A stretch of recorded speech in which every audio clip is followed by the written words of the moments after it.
বলে দিলেন, ওয়াইদা কামু ইলাস সালাতি কামু কুসালা ইউরাউনান নাসা ওয়ালা ইয়াযকুরুনাল্লাহা ইল্লা কালিলা। সুবহানাল্লাহ পড়েন। মুনাফিকরা যখন মানুষকে দেখানোর জন্য নামাজে যায়, ওই নামাজে তাদের ইখলাস নাই, ওই নামাজের ভেতরে তাদের কোনো খুশু খুদু নাই, ওই নামাজের ভেতরে আছে শুধু অলসতা। ওই নামাজে কি আছে? কিন্তু আমরা যখন নামাজে যাই আমাদের অলসতা আছে? আমরা নামাজ পড়লে আমাদের হৃদয়টারে সজীব করে দেয় কে? আমরা ওযু করলে আমাদের মনটাকে চাঙ্গা করে দেয় কে? আমরা মসজিদে ঢুকলে হৃদয়টাকে প্রাণবন্ত করে দেয় কে? মুমিন তো নামাজে গেলে চাঙ্গা হয়, মুমিন ওযু করলে চাঙ্গা হয়। বিষ্ণু ঈসা ইসলাম বললেন, ইয়াকিদু শাইতানু আলা কাফিয়াতি রাসি আহাদিকুম ইদা নাম। খেয়াল করে শুনবেন লক্ষ্মীপুরের ভাইয়েরা, চমৎকার একটা হাদিস। আমরা যখন ঘুমোতে যাই, শয়তান আমাদের প্রত্যেকের মাথার পিছনে 3টা অলসতার গিট মারে। কয়টা? আওয়াজ করে বলেন। 3টা অলসতার গিট মারে। ইয়াকিদু শাইতানু আলা কাফিয়াতি রাসি আহাদিকুম সালাসা উকাব। 3টা গিট মারে যখন আমরা ঘুমোতে যাই। অলসতার 3টা গিট মেরে আমাদের কানের সামনে এসে ফিসফিস করে মন্ত্র পড়তে থাকে, আলাইসা লাইলুন তাওয়িলুন ফারকুদ, আলাইসা লাইলুন তাওয়িলুন ফারকুদ। বিশাল লম্বা রাত, ঘুমাও, অনেক সময় আছে, ঘুমাও। রাত 5টা বেজে যাচ্ছে, তাহাজ্জুদের সময় শেষ হয়ে যাচ্ছে, তখনও শয়তান বলে রাত অনেক লম্বা, ঘুমাও। ফজরের সময় পার হয়ে যাচ্ছে, সূর্য উঠে যাচ্ছে, শয়তান বলে আলাইসা লাইলুন তাওয়িলুন ফারকুদ, এখনো অনেক সময় আছে, লম্বা লম্বা লম্বা চৌড়া রাত পড়ে আছে, তুমি ঘুমাও। বিশ্বনবী বললেন, ফাইনিস্তাইকাযা ওয়া যাকারাল্লাহ ইনহাল্লাত উকদা।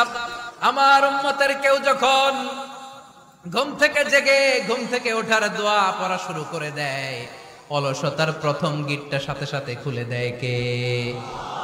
আপনি ঘুম থেকে উঠেই যখন ঘুম থেকে ওঠার দোয়া পড়বেন, আপনার অলসতার প্রথম গিট খুলে দেয় কে? ঘুম থেকে ওঠার দোয়াটা কি? আলহামদুলিল্লাহিল্লাযী আহইয়ানা বা'দামা আমাতানা ওয়া ইলাইহিন নুশুর। প্রশংসা সে আল্লাহ, যে আল্লাহ আমাদেরকে লম্বা একটা ঘুম শেষে, মৃত্যু শেষে আমাদেরকে ঘুম থেকে উঠালেন। এই দোয়াটা পড়ার সাথে সাথে শয়তান যে 3টা গিট মারছে, ওই 3টার একটা খুলে দেয় কে?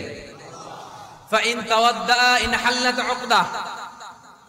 ঘুম থেকে জেগে ঘুমের দোয়া পড়ার পরে যখন কেউ ওযু করে ফেলে, অলসতার দ্বিতীয় গিটটাও খুলে দেয় কে? ওযু করার পরে ফাইন সাল্লাত ইনহাল্লাত উকদা, নামাজের মুসল্লায় দাঁড়িয়ে যখন নামাজ শুরু করে দেয়, অলসতার 3 নাম্বার গিটটাও খুলে দেয় কে? 3টা গিট যখন খুলে দেয়, বিষ্ণু ঈসা ইসলাম বললেন, ফাআসবাহা নাশীতাল কলব।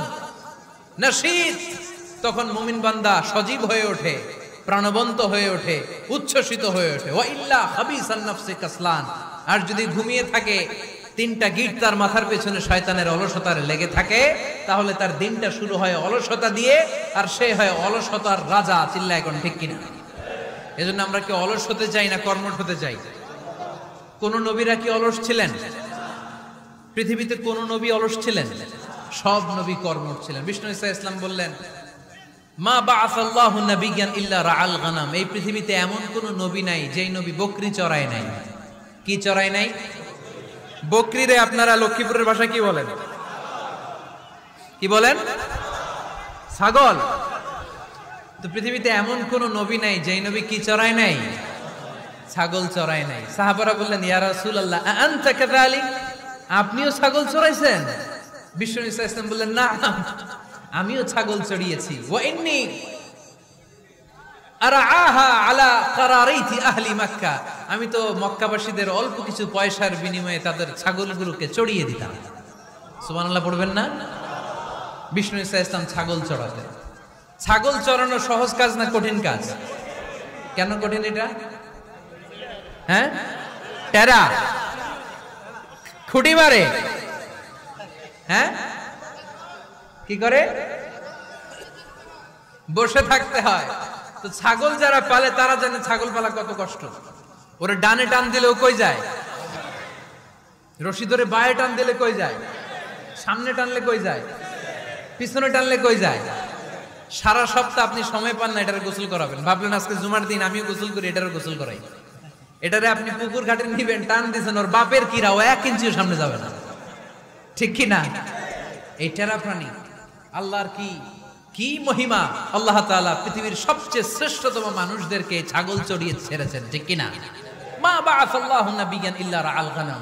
এই পৃথিবীতে এমন কোন নবী ছিল না যে নবীরা ছাগল চড়ায় নাই। আল্লাহ বুঝাতে চাইলেন ছাগল চড়ানো অনেক কষ্টের কাজ, অনেক ধৈর্যের প্রয়োজন। এখন নবীরা তোমরা ছাগল চড়াও, কিছুদিন পর ছাগলের চেয়েও টেরা জাতি মানুষ চড়াইতে হবে। মানুষের মধ্যেও টেরা আছে না নাই? ভালো বললে ভালোটা বুঝে না, ডানে যেতে গেলে বায়ে যায়, বায়ে যেতে বললে ডাইনে যায়, এরকম আছে না নাই? সম্মানিত ভাইয়েরা, সমস্ত আম্বিয়া আলাইহিমুস সালাম ওনারা কর্মঠ ছিলেন। সাইয়েদনা আদম আলাইহিস সালাম নিজ হাতে চারা গাছ রোপণ করে চাষাবাদের কাজ করেছেন, সুবহানাল্লাহ পড়েন। সাইয়েদনা ইব্রাহিম আলাইহিস সালাম চাষাবাদের কাজ করেছেন। সাইয়েদনা দাউদ আলাইহিস সালাম নিজ হাতে যুদ্ধের জন্য যে পোশাক পরতে হয়, যেটা পরলে গায়ের মধ্যে ছুরি মারলেও ঢুকে না, ওই শিরস্ত্রাণ বানিয়েছেন, নিজ হাতে তলোয়ার বানিয়েছেন, সুবহানাল্লাহ পড়েন।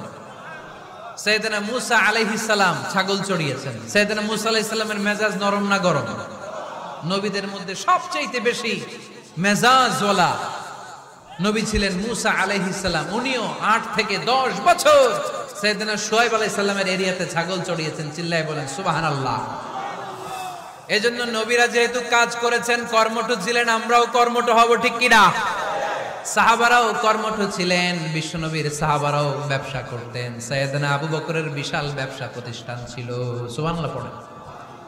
আপনারা হজ উমরা করেছেন কে কে দেখি? করছেন? মাশাআল্লাহ। যারা করে নাই আল্লাহ তাদেরকে আল্লাহর ঘর জিয়ারতের তুমি নসিব করো। বিশ্বনবীর মাকবারার সামনে দাঁড়িয়ে আমরা যেন সালাম পেশ করতে পারি, তুমি নসিব করো। বাইতুল্লাহ শরীফে এবং মসজিদ নববীতে আমরা যেন সালাত আদায় করতে পারে, আল্লাহ তুমি নসিব করো। সাইয়েদনা আবু বকর রাদিয়াল্লাহু তাআলা আনহুর ব্যবসা প্রতিষ্ঠান ছিল মক্কার কাবা ঘরের পাশেই। উনার ব্যবসা প্রতিষ্ঠানগুলো যেখানে ছিল ঠিক ওইখানে সৌদি সরকার এখন শপিং মল বানিয়ে দিয়েছে, মাতজার আবু বকর। মক্কা শহরের যেখানে বহিরাগতরা এসে ওখানে ছাগল, ওখানে ঘোড়া, উট এগুলো রাখতো, আস্তাবল রাখতো, ঘোড়া আর উট যেখানে রাখা হতো ঠিক ওই জায়গায় সৌদি সরকার ওটার পার্কিং লট বানায় দিচ্ছে। মানে যেখানে আগে সাহাবাদের ব্যবসার জায়গা, ওইখানে বর্তমানে শপিং মল। যেখানে আগের সময়কাল সাহাবারা উট আর ঘোড়া রেখে বাঁধতো, ওইখানে এখন গাড়ি ঘোড়া রাখার ব্যবস্থা করা হয়েছে। সাইয়েদনা আবু বকর অনেক বড় ব্যবসায়ী ছিলেন। উনার নিজ টাকা দিয়ে হাবাসা থেকে আসা সাইয়েদনা বেলালকে তিনি 20,000 স্বর্ণ মুদ্রা দিয়ে উমাইয়া ইবনে খালাফের কবল থেকে তিনি মুক্ত করেছেন।